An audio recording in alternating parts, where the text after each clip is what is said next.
Okay, some applications of trigonometry చాప్టర్లో exercise 9.1లో first sum. A circus artist is climbing a 20-meter long rope which is tightly stretched and tied from the top of a vertical pole to the ground. Find the height of the pole if the angle made by the rope with the ground is level 30 degrees. చూడండి, a circus artist is climbing a 20-meter long rope which is tightly stretched and tied from the top of the vertical pole. ఇది ఒక vertical pole అనుకోండి. Okay, top and bottom ఇలాగ ఇది rope అనమాట. ఇది rope, ఇది pole. Okay, angle 30 degrees ఇచ్చాడు.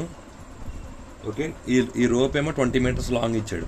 So ఇది మనకు కావాలి, పోల్ కావాలి కాబట్టి ఆపోజిట్ బై హైపోటెన్స్ వాల్యూ ఇచ్చాడు కాబట్టి ఆపోజిట్ బై హైపోటెన్స్ sin θ తీసుకోండి.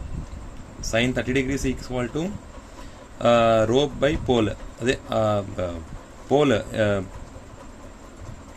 లెంత్ బై రోప్ ఎంత 20. sin 30 అంటే 1/2 ఈక్వల్ టు పోల్ బై 20.